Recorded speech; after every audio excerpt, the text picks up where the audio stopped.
Hello, andito tayo ngayon.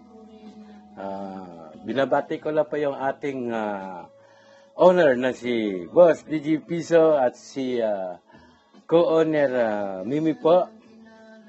At sa aking mga kapatiran po, mga co-admin ko po dyan.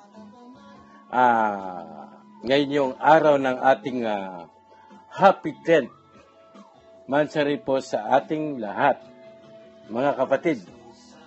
Sa ating, sana po lagi tayong maging matatag.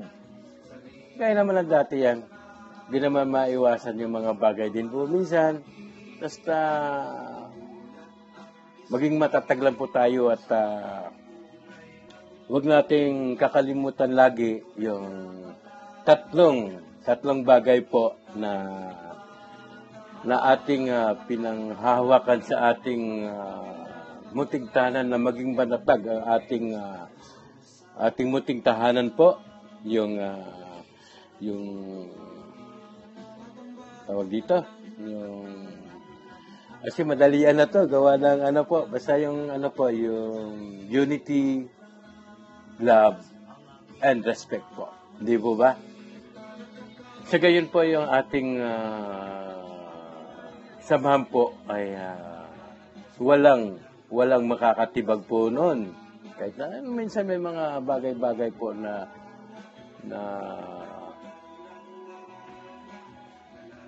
nagkakaproblema, pero naayos naman yun. Wala namang bagay na hindi naayos po. Kumbaga tayo po ang magiging way na maano tayo ng ibang beer na yung ating samahan po ay matatag po. Di ba? Kasi na naman natin ay respeto po, pagmamahal, at unity po. Di ba?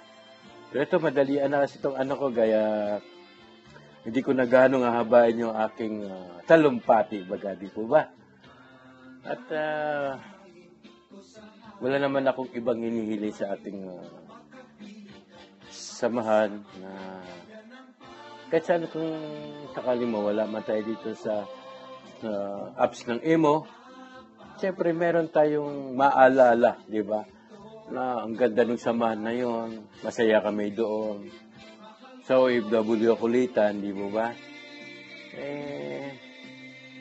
Ako din, kinagagalak ko din na naging part ako nitong anniversary, mansari po natin. Malapit na po yung anniversary natin, 2 months na lang po. At basta po, tayo po mga OFW po, hindi man po OFW, lagi po tayo mag-iingat sa ating araw-araw po ng mga ginagawa, di ba? At ganyan pa ba po, di ko nahabaan po yung aking tinupati, silabi ko na kayo na. Kasi ito bigla madalian kasi, nabisi kasi ako sa sa trabaho, sa medyo pagod na. Kaya ngayon lang ako nakagawa ng aking muntihing talumpati. Sige pa, di ba? Inulit ko po, once again, Happy 10th Mansari po sa atin. At ako po si Dindak, nag-iiwan po ng salita. One for